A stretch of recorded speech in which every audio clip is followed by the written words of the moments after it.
686-114. 686-114.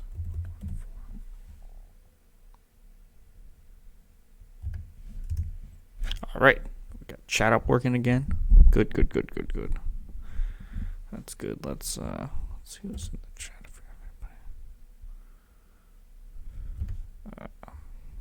Make sure, see if everything's up. Working here.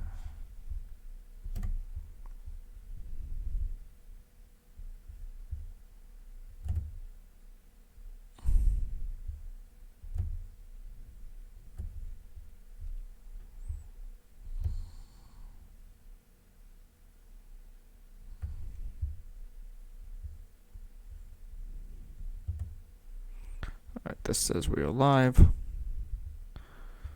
I just want to check one thing. All right, this is up. It says we're live here. All right, good. Okay, looks like things are going good. Yeah. Hope people coming in, and then we'll get started. For those of you who are new, my name is David. This is Fresh Faces New Ideas. You can follow me here on Twitch at twitch.tv/FreshFacesNewIdeas. You can follow me on YouTube at Fresh Faces New Ideas. Most of what I do is just repost these streams at this point. But I do have a whole bunch of other videos. Or you can follow me on Twitter at Faces Ideas. Now, hold on. I'm going to put in the Discord link. I need to check something as well.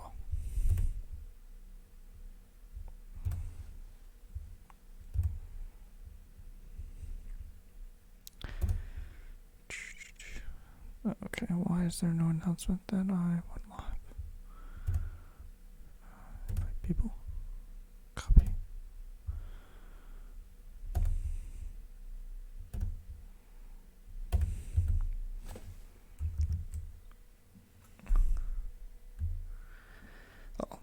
Hope you had a good weekend too. For anyone new, this is the Discord link. We can chat in that. You should get updates when I go live for that. And then you can, we can talk, we can have other discussions, things like that. It's good times. There we go. Okay, so this goes live about 4 minutes after I start. Okay. There's one other thing. Oh yeah, I need to pop that out. One more second, and then video producer. Stream manager. Pop out. There we go. Alright, looks like everything is set. Yeah, so we got a good stream. Gonna do quick thoughts on the panel yesterday. So for those of you who are new or will come in later, I was on the Hippie Dippy Super Sunday panel last night, and that was about 4 hours, and I haven't looked through all of it, posting it yet. I want to wait to see if somebody else posts like the whole link, just because I think I was having some issues with how I streamed it, so I have to go back and look at my copy, see if it's worth it. And then let's see, we got a couple stories. We got to talk about Marjorie Taylor Greene again. We're going to very briefly talk about the Senate vote that appears to be dead in the water. We're going to talk about the new use of force rules for New York that were just announced, and I think on Wednesday we might have a discussion with a police officer about some of this stuff. We're going to look at, what else do I have up here? We have the Biden budget and what has been changed for the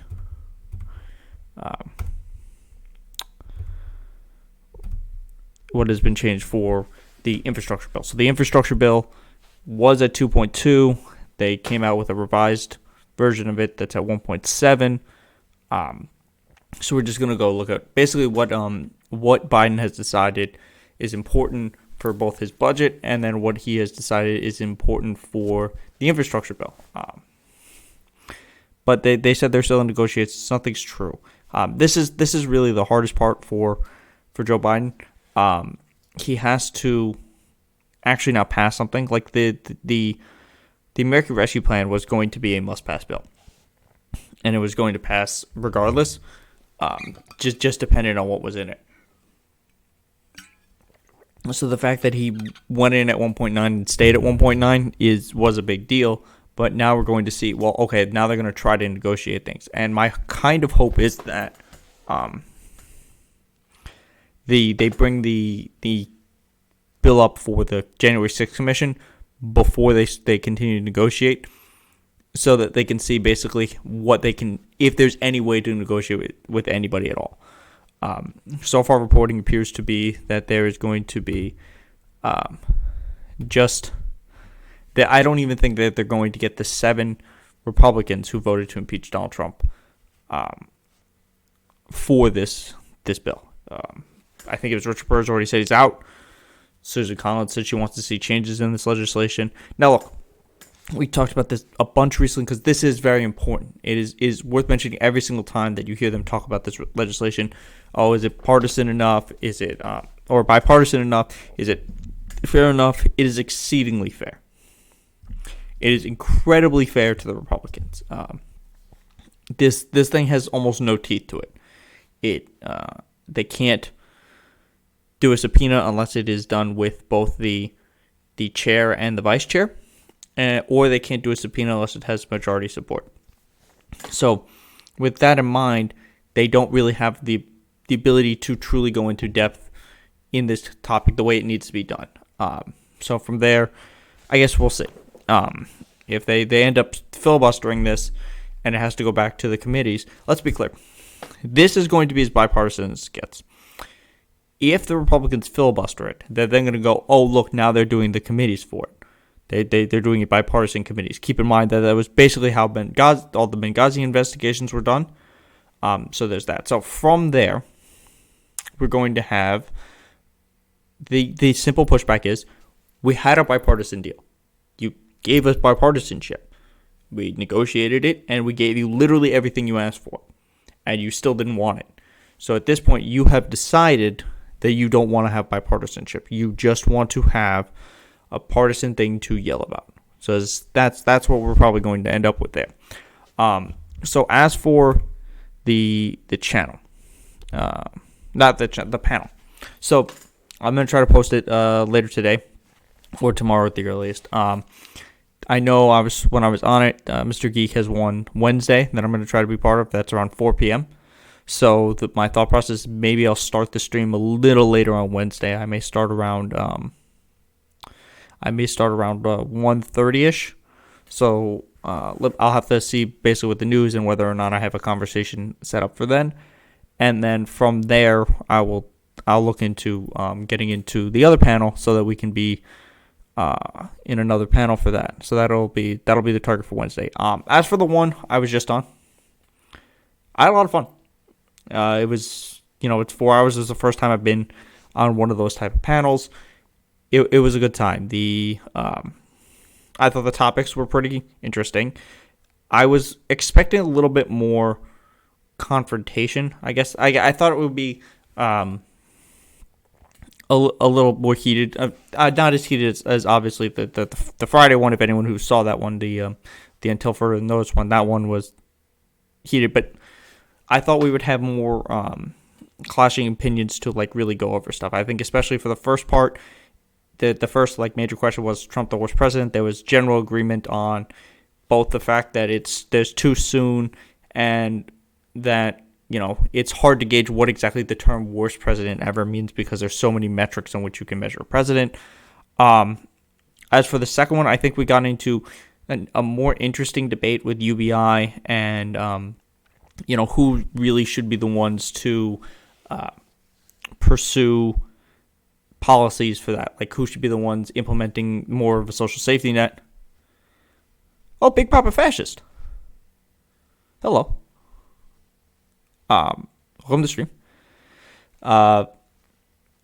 This was it was an interesting panel. I enjoyed it. I'm good. How are you?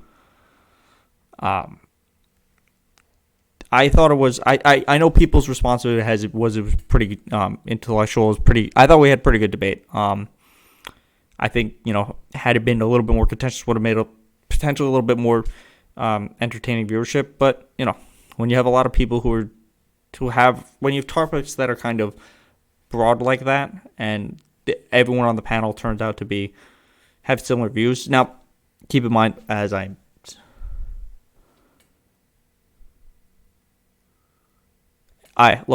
very clear on who gets booted.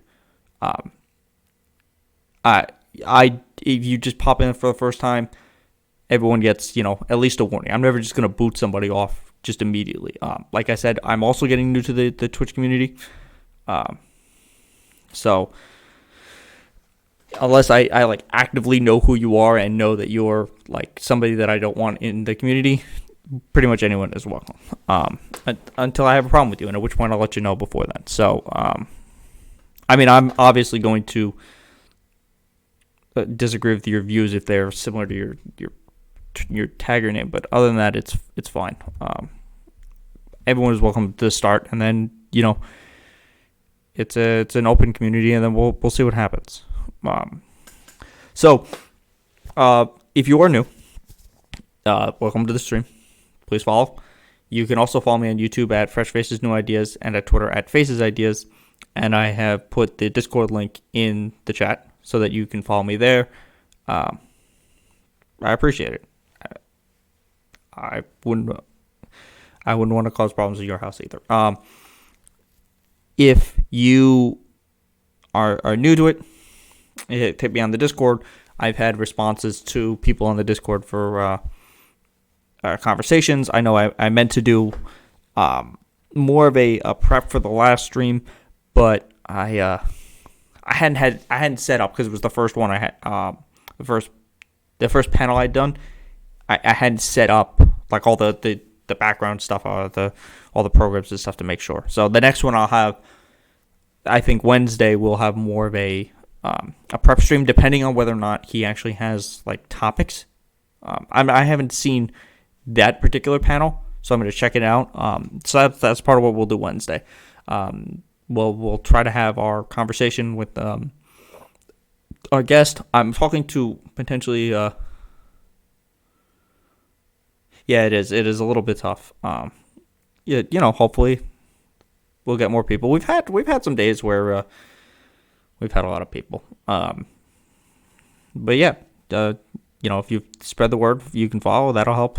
I'm also willing to talk to people about topics. If you want to actually have a conversation about a specific topic, I know last night people were popping in and asking me about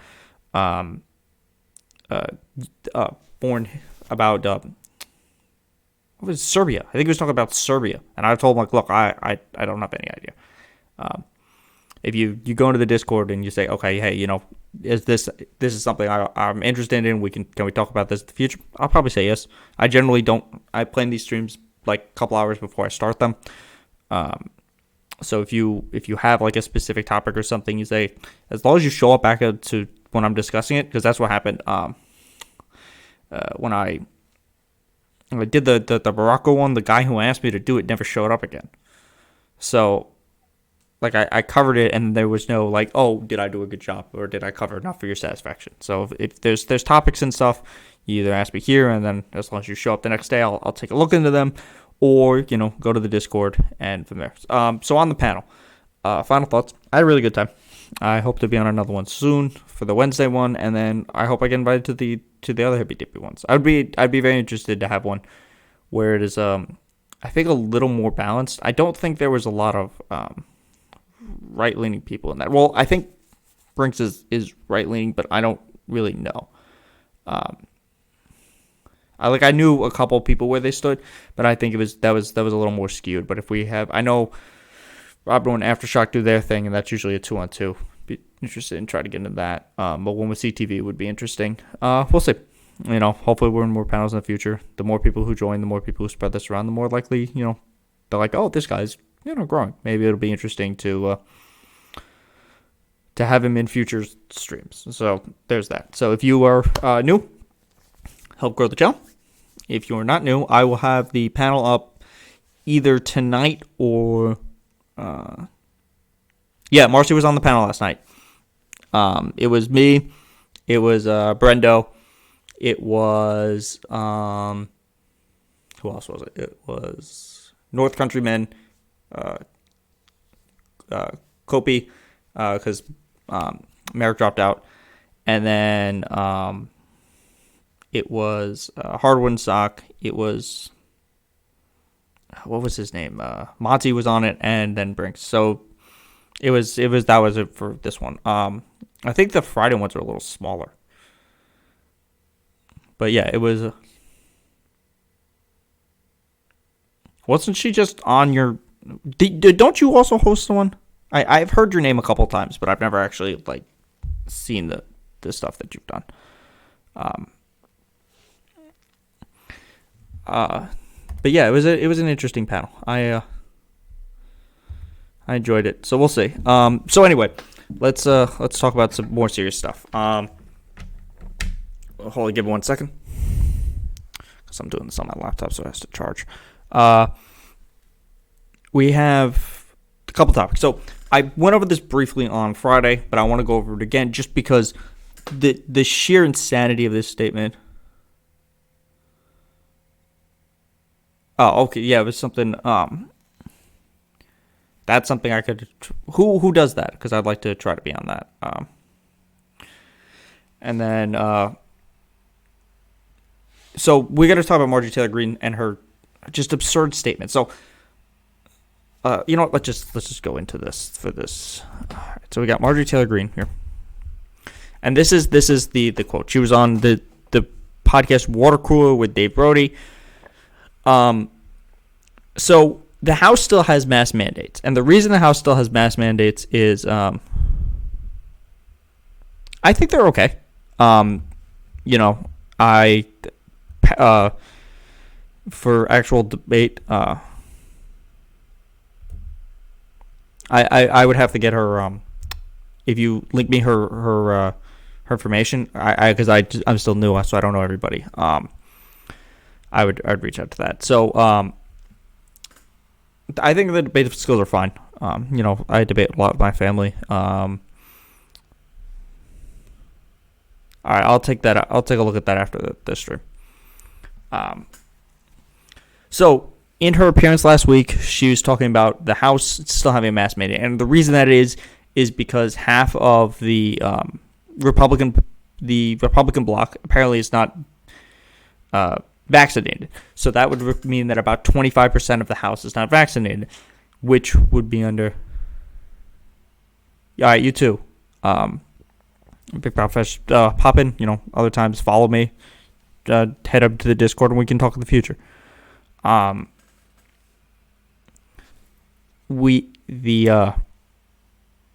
reason these mandates exist. Thanks.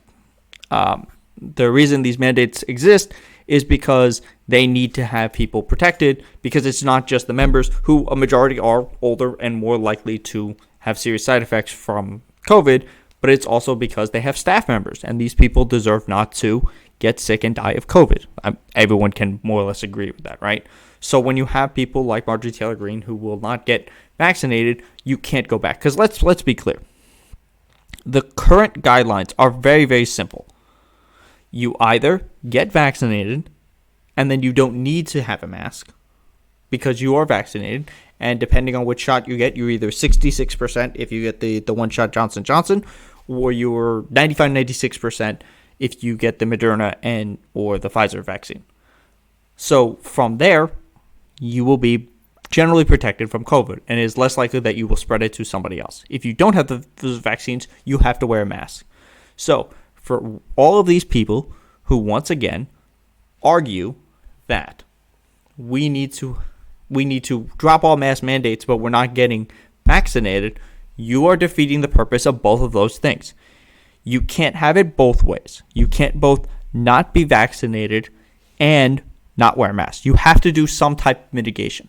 And it's not the Rand Paul mitigation either. Rand Paul recently came out and said, hey, look, I had COVID, and I attempted to infect a whole bunch of my coworkers, which he didn't say because he knew he had COVID, and then he went to the gym and went swimming anyway. So from that, he went to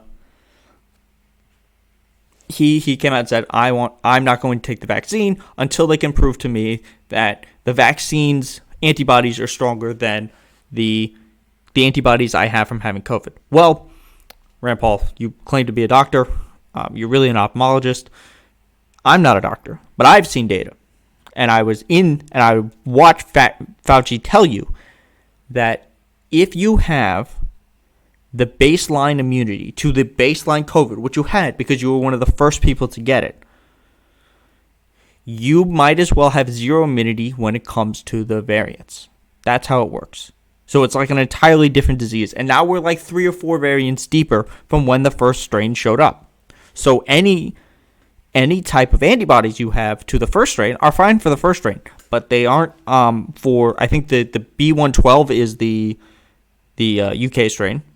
It's not for the Brazilian strain, and it's certainly not going to be ready for the India strain that's going to come out. So you have those are your options. It comes down to you pick one. Are you going to get vaccinated from a vaccine that has shown overwhelming to protect the populace? It really is a medical miracle. Or are you going to be a person who wears a mask? And if you don't want to do any of those things, you have 2 options. You either don't believe in science, and this is the only acceptable reason not to get vaccinated. You're one of those people who are told by your doctor you should not get vaccinated for whatever reason. You're allergic to stuff. You're pregnant. Whatever the reason that your doctor tells you, you don't have to. You don't have to get vaccinated. Then only if it's from your doctor. That's the only reason you should not get vaccinated. If you're one of those people, or you don't believe in the vaccine because you listen to Dr. Carlson or any of these other crazy people, then you need to wear a mask. And if you say wearing a mask interrupts my freedoms, or it's bad for me, or this or that, you have to remember you're a baby, because it's just a piece of cloth. And there's no reason not to wear a mask unless you're vaccinated. So if you can't wear a mask because of some inane reason that you're just making up, you are a baby. This is not a discussion. This is not a debate. It's either wear the mask or get vaccinated. And if you don't want to do either, you're a dick. So you're either going to do the right thing and get vaccinated. Because look, if you're in Ohio, and I think New York did this as well, and I wish it doesn't make sense for them to be doing this, and it should be expanded to, if they're going to do this, is having people who get vaccinated put into a lottery for $1 million. Well, why does Joe Schmo, who doesn't believe in the vaccine, why is he able to get this potential $1 million because he didn't want to do the right thing? When I, who did the right thing, I'm fully vaccinated. Why do I not be allowed to put into that lottery? So if you're going to have this lottery, you should expand it to everyone. You should not be incentivizing the people who do the wrong thing in this way. I'm like they can be they have to be incentivized, unfortunately, because this is the overall thing that we're going to learn is that or we have learned, we will not do the right thing just because it's the right thing. It is a sad, unfortunate truth that Americans are unbelievably selfish. There is some population of the country that will say, okay, I have to wear a mask, it's not a big deal. I have to go get vaccinated, let me go get vaccinated. But, unfortunately for us, there is also a large portion of the country, a large enough portion to potentially keep this going for not having the right idea to do this. And part of the problem is because when you look at the mask mandates, there are people who make absurd statements about it. There was all those doctors who are like, Those people who put on, it's like, oh, I put it on in 4 minutes, I couldn't breathe, or I tried to do it and I passed out, or, oh, this is child abuse. No. It's none of those things. If you can't wear a mask, or you refuse to wear a mask, while you also refuse to get vaccinated, you're incredibly selfish. And if you refuse to wear a mask just because you're afraid of something else, you're a baby. It's really, that's all there is to it. So, let's talk about Marjorie Taylor Greene. So, this was her response to Nancy Pelosi not having a mask mandate. She said this woman is mentally ill. We can look back at time in history when people were told to wear a gold star, and they were definitely treated like second-class citizens, so much so that they were put in trains and taken to gas chambers in Nazi Germany, and this is exactly the type of abuse that Nancy Pelosi is talking about. Now, hold on once. I want you people to digest that while I take a drink of water. Marjorie Taylor Greene has said that wearing a mask is the equivalent of wearing the gold star in Nazi Germany. Now, this is not a new phenomenon thought, unfortunately, because Marjorie Taylor Greene does not have original thoughts. She is basically a living Facebook meme, and everything she does, even if you look at the legislation she's put in and the things she's done, is just to get attention. She's not actually trying to make things better for Americans. The bills, the make Fauci's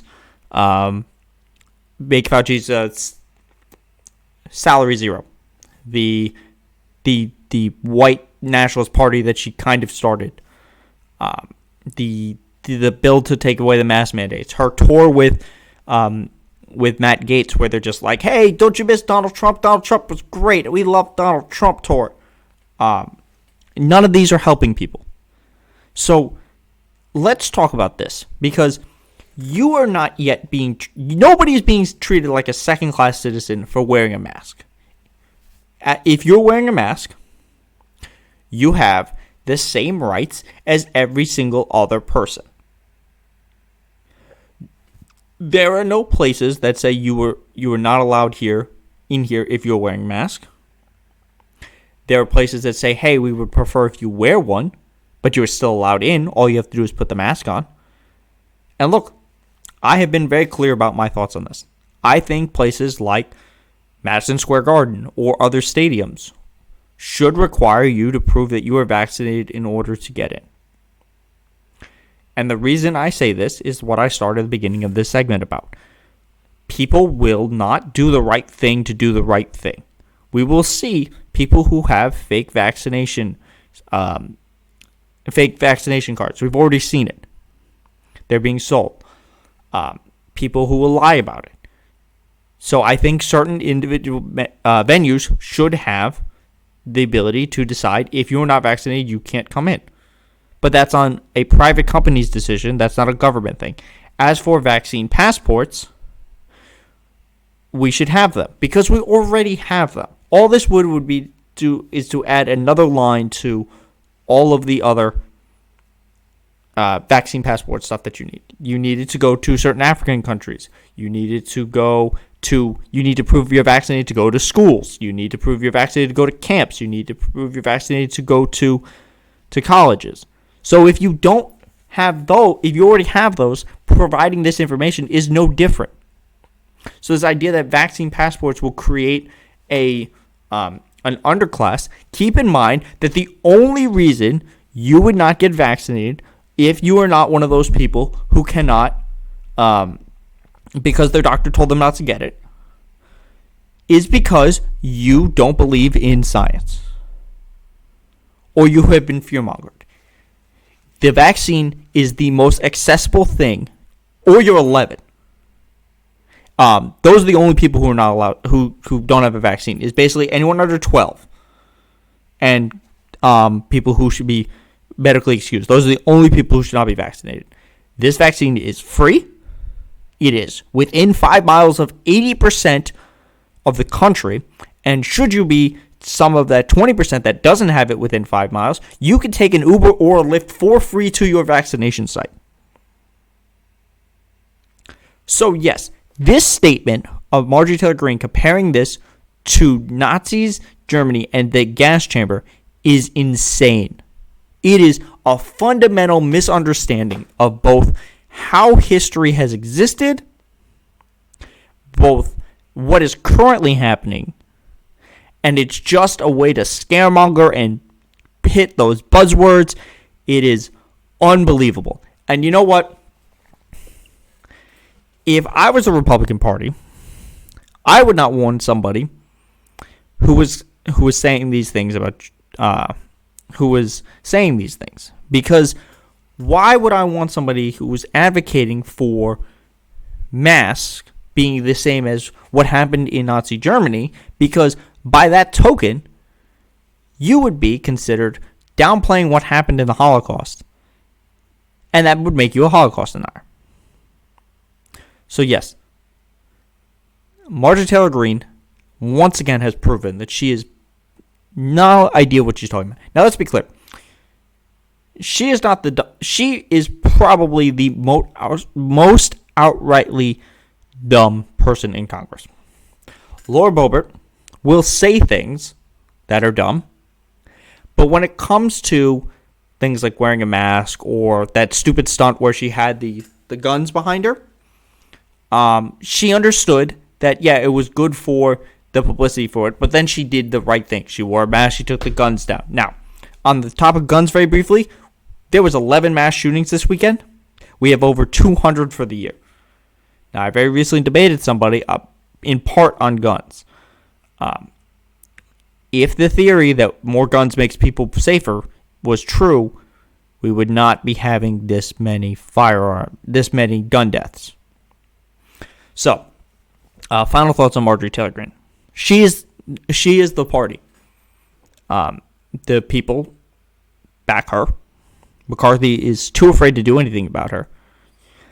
And that's all it is. It's very simple that Marjorie Taylor Greene is the face of the Republican Party because they refuse to do anything about her and deciding whether or not she should face any consequences for any of the things that she does. So, let's move on. So now, this came out a couple days ago. The New York State Attorney General Letitia James announces Police Accountability Act. The goal will be to improve protocols and strengthen accountability measures when police officers use force, including lethal force.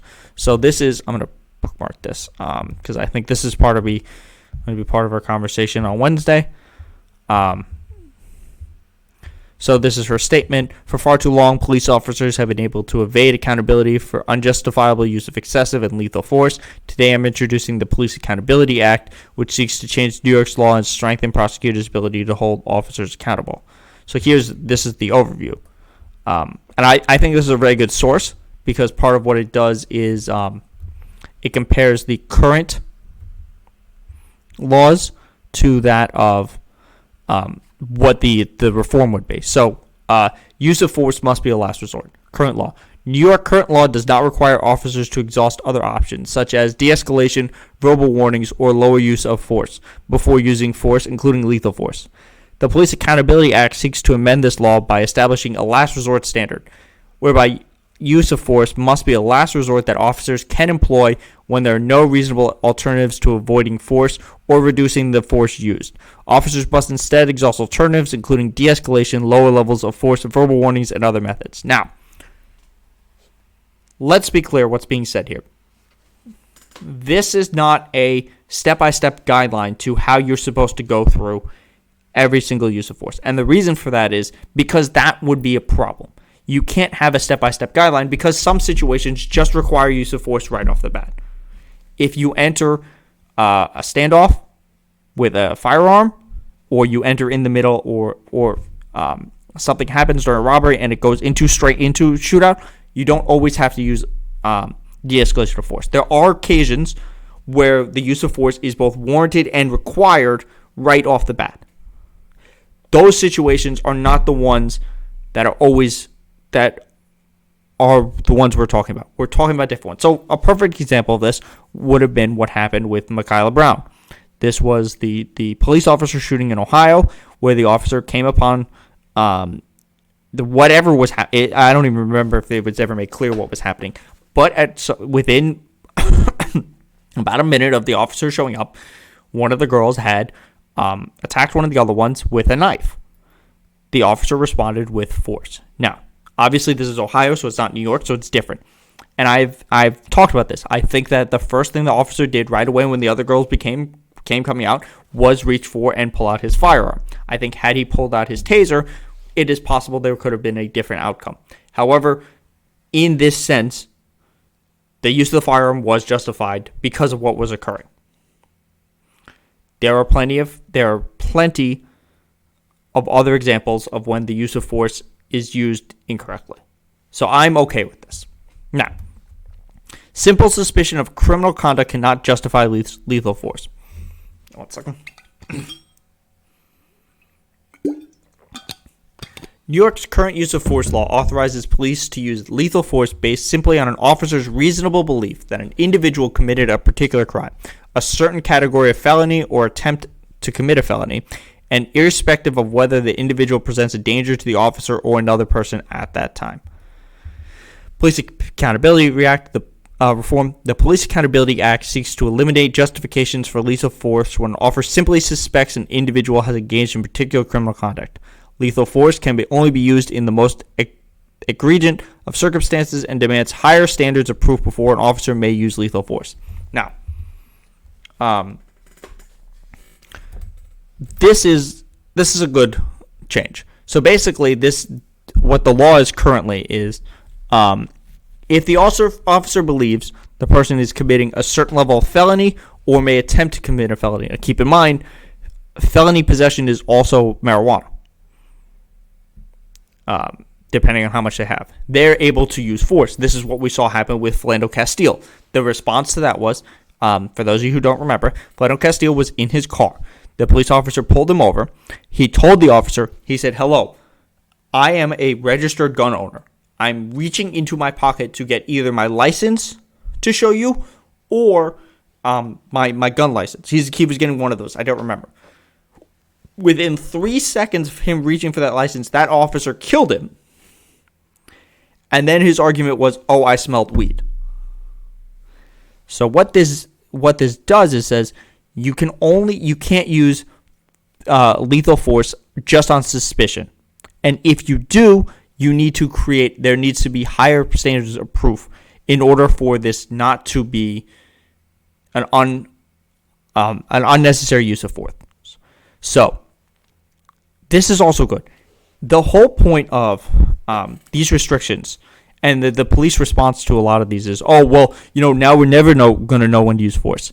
What you're saying there is you're looking for an out of when to use aggression. You want to be able to use aggression whenever you want instead of, when it's called for. So, this is a good bill. So far, I really like what's going on here. I'm sure there will be police officers who push back against it, but as it stands now, I think so far saying that you have to de-escalate things before you shift to force, and you cannot use force just because you suspect an individual has engaged in particular conduct, and you need to have a higher standard of proof if you use that. I think these are good changes so far. Let's see. I think there's one more. Okay, and another thing to this one, the de-escalation of force. Can we begin this half hour with a shooting overnight in Buffalo's Schiller Park neighborhood? Buffalo police. I don't know why this one more popped up like that. Okay, so there's two more. So the other thing with the de-escalation of force is that when the de-escalation of force should always be on the officer because they're the ones who are supposed to have training for it. It is not on the American people to be presented with a police officer and whatever the situation is, and to de-escalate it. On top, de-escalate it with the officer already coming out with lethal force, because we are not trained to do that. It is the officer's job to enter the scene and attempt to de-escalate it. Now, I'm not saying that they should never use force. I'm saying they're the ones with the training. And it is worth remembering the point of a police officer is to follow out the law. Executing people by use of lethal force when it is not called for is not some like secret cheat code around the justice system. Okay, so let's go to the third one. Allow prosecutors to evaluate if police conduct led to need for use of force. Current law. New York's current law justifying police use of force does not provide a mechanism for prosecutors to consider an officer's own responsibility for creating the need for force in the first place. The Police Accountability Act seeks to explicitly allow prosecutors to consider whether an officer's conduct created a substantial and unjustifiable risk that force would become necessary. Where that is the case, an officer may not avail themselves of justification defense. So, in this case, it will say, look,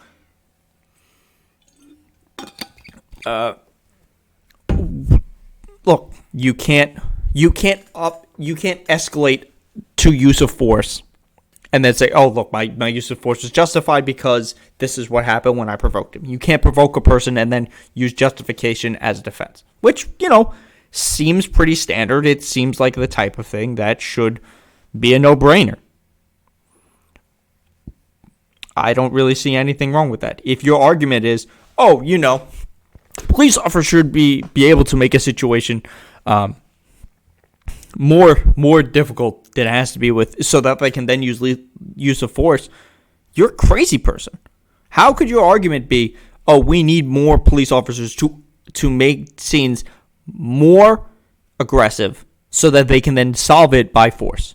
If that's the case, your goal is not to be a police officer, you just want to hurt people. All right, establish standard and criminal penalties to prevent excessive use of police force. Is there? Okay, there's no. I guess there. Okay, so this doesn't even have a law. Period. The Police Accountability Act, sponsored by State Senator Kevin Parker in the Senate and to be sponsored by Assemblyman Nick Perry in the Assembly, seeks to establish criminal penalties for police officers who employ force that is grossly in excess of what is warranted under the circumstances and where that force causes physical injury or death. The level of charge will depend on the severity of the injuries caused. Look, I don't have a problem with this.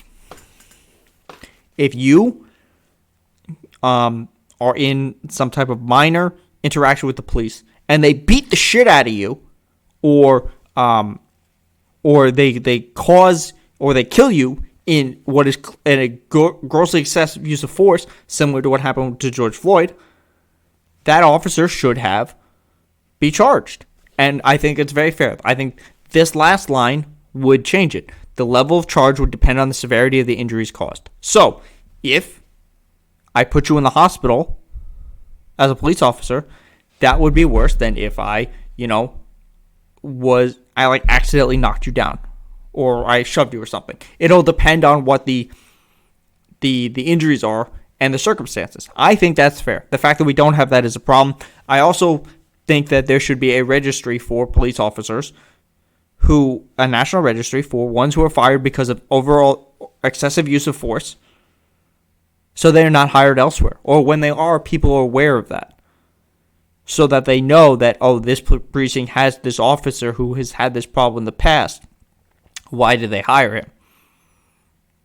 And then if the argument is, why doesn't that person deserve to have a job? It depends on why you were fired. If you were fired because of excessive use of force, then you probably should not be a police officer, because it takes a lot to reach that bar. So overall, I think this is a very good act from what I can tell. We'll see how this goes. I would love to have a discussion about this with police officers or somebody who's thinks these are bad ideas. But I think I don't really have any problem with any of these. And look, the NYPD has such a large budget anyway, so this is fine. Okay, so now we got to talk about Joe Biden.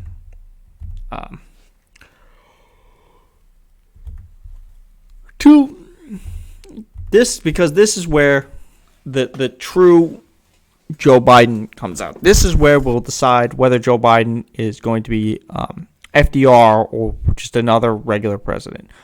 What type of what values is he going to put forward from in his budget? Now, already in his budget, there are some good things. The defense increase, instead of being 16%, is 1.7%. Now, keep in mind, we spend more money on defense than like the next 10 countries combined. We have an absurd defense budget. There's no reason to constantly be increasing the defense budget. We are pulling out of wars. There is no firefight that we are currently in that would require us to constantly be upping the defense budget in the way that it has been. It just is not required. Now, Biden dropped student loan forgiveness from latest budget. Now, I've spoken about Joe Biden's ideas on student loan forgiveness a couple times. Obviously, I've spoken on about the fact that he thinks that somewhere between $10,000 and $50,000 it becomes illegal for him, although he's not sure. Now, we know he has the ability to cancel some student debt because we've seen during the pandemic that the president has the ability to at least pause the payments, and that the general understanding is that he can also cancel them. So from that, you would hope that he would actually do it as a executive order, but he appears to want to pass it through Congress. Now, here's one of my biggest issues with Joe Biden. There are certain things that he could do through executive order that would be incredibly popular and help millions of Americans, and that overturning them in another administration would be a devastating political blow to that president. Things like making marijuana no longer a Schedule I drug, or student loan forgiveness, or things like that. By doing those things that are incredibly popular with the American people and are the right thing to do. There is no reason in 2021 for marijuana to be a federally illegal substance as a Schedule I drug. It is unbelievable. We have known for decades that it is nowhere near as dangerous as some of these other drugs.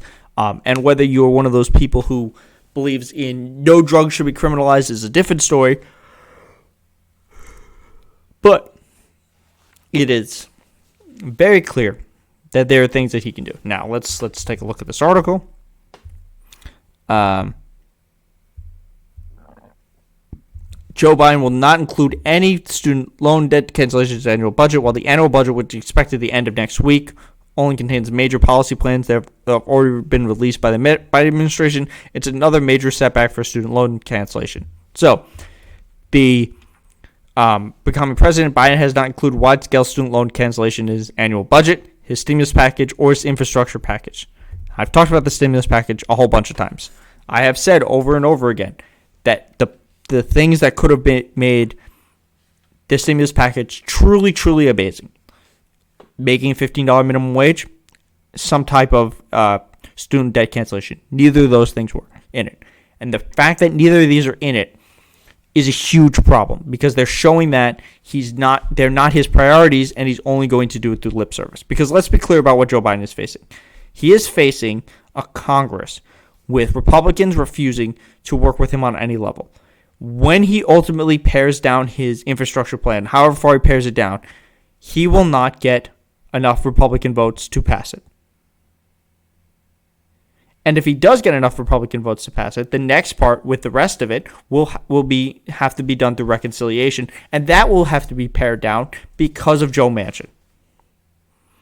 So he has to figure out how he's going to do some of his budget or some of these priorities that he has proposed in a way that will actually help the American people.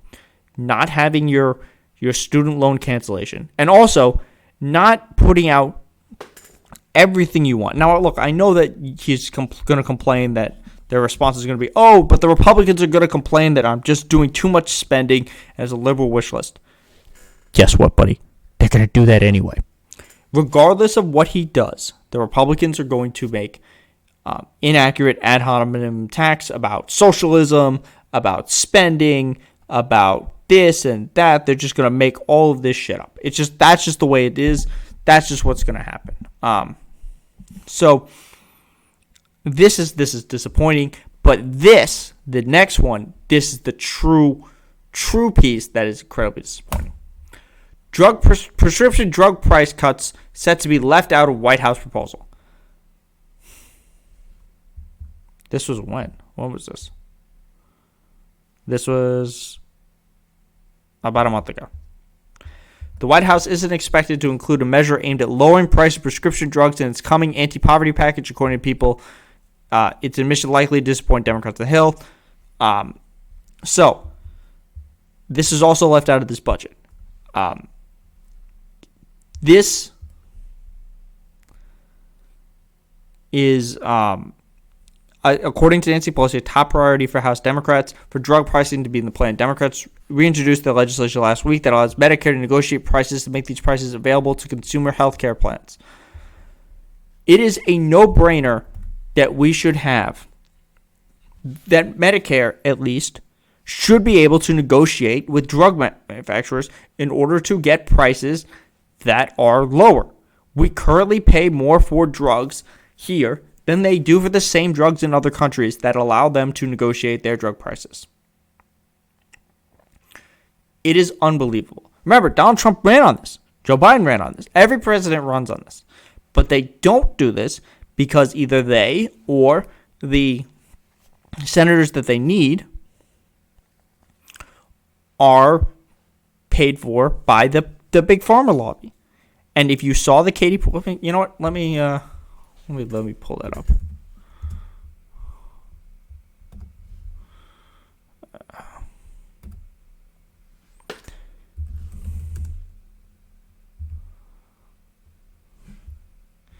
Let's see if I can find this clip. Oh, here it goes. Gonzalez, how much did you spend? So, have you spent on litigation and settlement? So what are we watching? This is Katie Porter. Katie Porter is, I believe she's from California. She is fantastic. What we're going to watch is Katie Porter is going to, she's talking to a drug manufacturer about how their money is actually spent. Now remember, the reason drug manufacturers say that they need so much money from the government is because they need it for R&D. What we're about to see is this is a bold-faced lie. Katie Porter is exceptionally good. Anytime you see Katie Porter with a whiteboard and you are on the other side of talking to her, you are going to get a new asshole ripped from you because she is fantastic at this. Did AbbVie spend on litigation and settlements from 2013 to 2018? I don't have that number offhand. We'll be happy to give it to you. Okay, $1.6 billion, $2.45 billion on R&D, $1.6 billion in litigation and settlements. What about marketing and advertising? How much does AbbVie spend on that? Well, marketing and advertising, we spend about $4 billion a year. Yep, 4.71 billion. How about executive compensation, 2013 to 2018? 2013 to 2018, it's probably on average about $60 million a year. Try 334 on for size. Now, how much did AbbVie spend on stock buybacks and stock buybacks and dividends to enrich your shareholders from 2013 to 2018? Well, stock buybacks, if you actually look at just pure stock buybacks, it would be about $13 billion. Stock buybacks and dividends is the question, sir. Dividends, and have to come back with a number for that over that period of time. $50 billion. So, Mr. Gonzalez, you're spending all this money to make sure you make money rather than spending money to invest in, develop drugs, and help patients with affordable life-saving drugs. You lie to patients when you charge them twice as much for an unimproved drug, and then you lie to policymakers when you tell us that R&D justifies those price increases. The big pharma fairy tale is one of groundbreaking R&D that justifies astronomical prices. But the pharma reality is that you spend most of your company's money making money for yourself and your shareholders. And the fact that you're not honest about this with patients and with policymakers, that you're feeding us lies, that we must pay astronomical prices to get innovative treatments is false. The American people, the patients, deserve so much better. So, what did we just see there? she went through all of the prices that they do. Because like she said, the myth is you need to pay these prices so that we can produce these amazing, amazing drugs. When a lot of times when they reintroduce a drug, it is just slightly changed. Most of these big pharma companies, they don't even produce their own drugs. What they do is they buy up patents for potentially competing and drugs and potentially other groundbreaking drugs, and they build them, and they bury them or they will create them themselves, so they don't have to do the research. So therefore, they control the market, and then they can just charge the American people whatever they want. The fact that this is not in here is just mind-blowing. Let's see what this next one says. This is talking about what's in his budget. Budget puts money where its mouth is. This is where budget, where the president thinks the government can be part of the solution. It's very aggressive in terms of education, housing, the Center for Disease Control, right down the board. Budget. The proposal of the first budget since 2013 not to be subject to spending caps that have kept discretionary defense spending and discretionary non-defense spending growing at approximately the same rate. With that constraint removed, Biden administration is proposing 16% increase to non-defense spending and a much smaller 1.7% rise in the defense spending to $700. So now, what you're seeing is the increase that they're for non-defense spending is basically the equivalent of what 1.7% of the defense spending is. That's just an insane number. That it's that little for that much. Now, defense hawks will be unhappy. This is going to be difficult because even for the Democratic members who would support the increase in non-defense discretionary spending, there's still Democrats, defense hawks, who say there's not enough for defense. So, look, cutting America's defense budget completely undermines Washington Democrats' tough talk on China and calls into question the administration's willingness to confront the Chinese Communist Party. This was Mitch McConnell. Now, keep in mind, the defense budget is not being cut. What is happening here is it's not getting a 16% increase when a 1.7% increase is basically the equivalent of the entire 16% increase of everything else that's being spent. If you were there and I told you I'm going to give you 1.7% increase and someone else told you that you're getting a budget cut, why would you believe the second person? You can see that the defense budget is still going up. This is a step in the right direction in the sense that we are no longer going to be spending astronomical money, just pumping money into the defense when it's no longer necessary. It is not a perfect solution, but it is a step in the right direction by having this. So, to say that he is cutting the American defense budget is just a lie. It is just not true. And some of the things in the non-defense spending hopefully will go to vets, so that you can argue that the response can be, why do the Republicans want us to not take care of our vets when we are no longer going to be in wars? It was generally welcomed by groups that advocate for left-of-center priorities. What's remarkable is just real different direction we've seen in the last 10 years. So this is talking about underinvestment. Budget hawks are nervous. The proposal released Friday is not a full summary of the budget.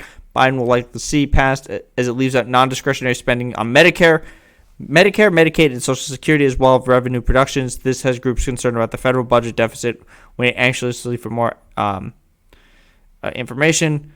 Now is not the time to go on a spending spree, particularly without identifying offsetting tax increases or spending reductions. So, if we want to actually offset the spending, how would you pay for it? Would you do tax cuts to the wealthy and hope that it trickles down for the first time in ever, and that for the first time ever we would actually have a growth from tax cuts? No. You would actually tax the rich and the wealthy, which is a non-starter for Republicans. So whether or not this is done on arrival will remain to be seen. As I've said, there are good things in this budget.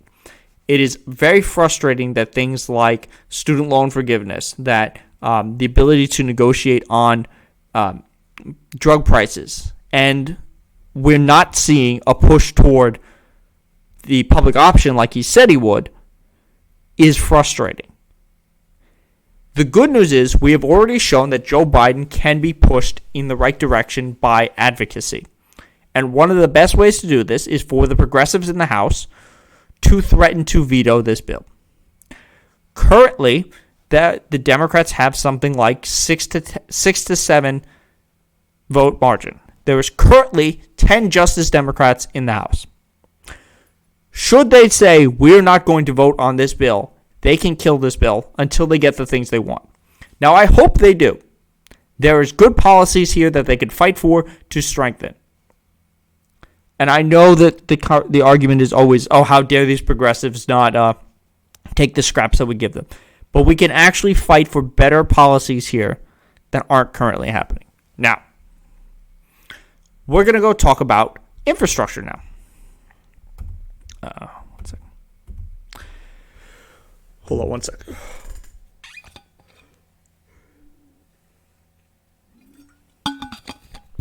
All right. So remember, the original proposal for infrastructure was $2.25 trillion. So after negotiating so far, the White House counters with a $1.7 trillion infrastructure proposal to the Republicans.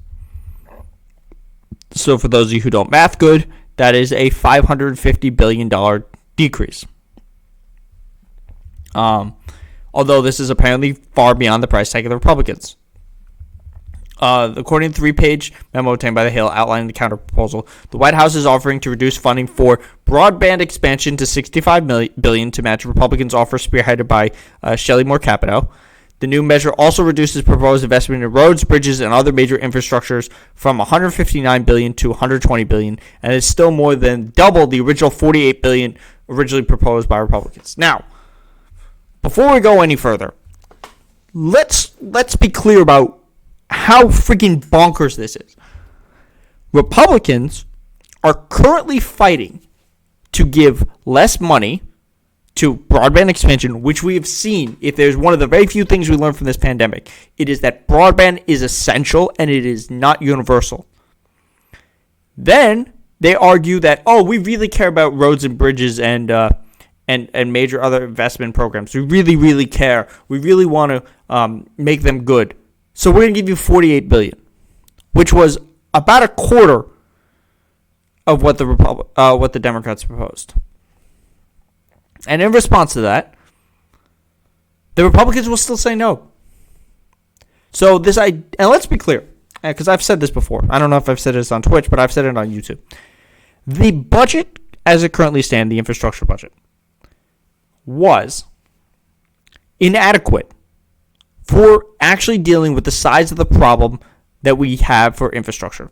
And the problem with infrastructure is the longer that it takes for you to put all the money in order to fix it, the more it's going to cost.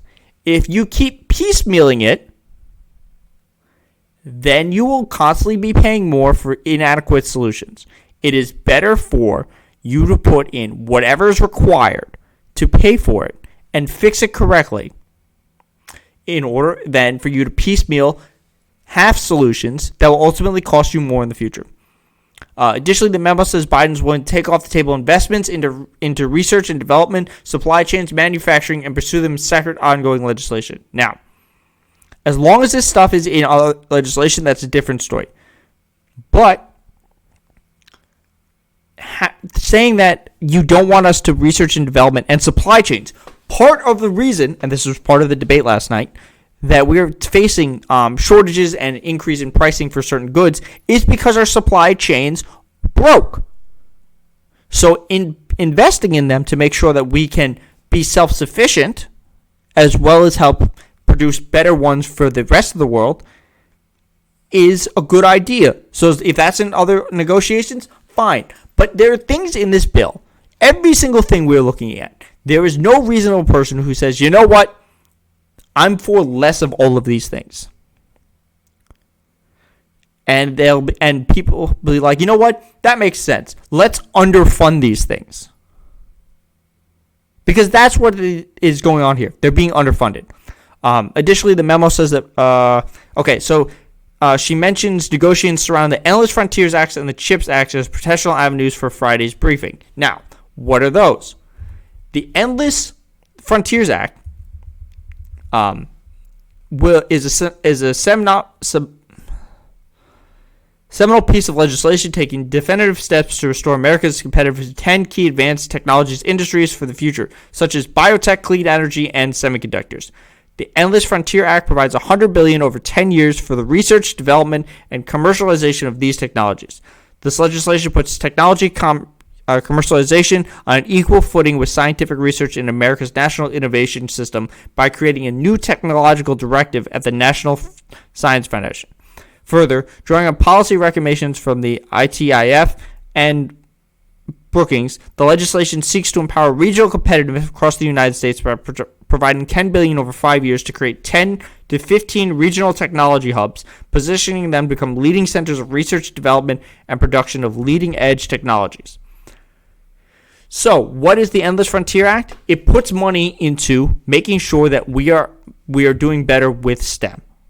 It is focused on infrastructure and creating technologies and putting the investment in those hubs and creating basically like new Silicon Valleys for these type of hubs across the country.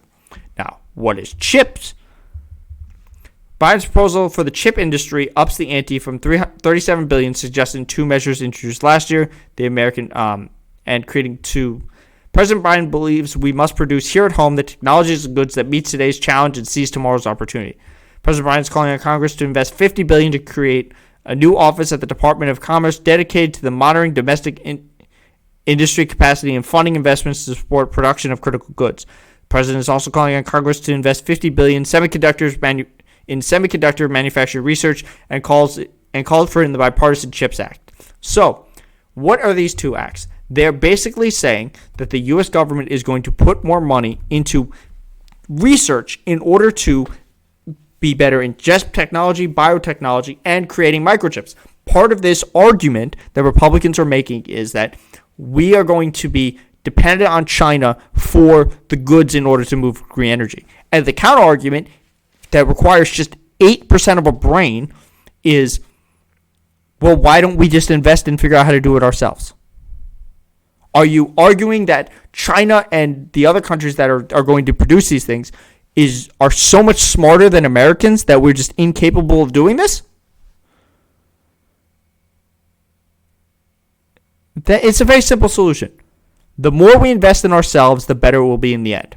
And all the Republicans want to do is chop this down till you have a super inefficient bill, and then they're going to say no to it too. Let's see what else.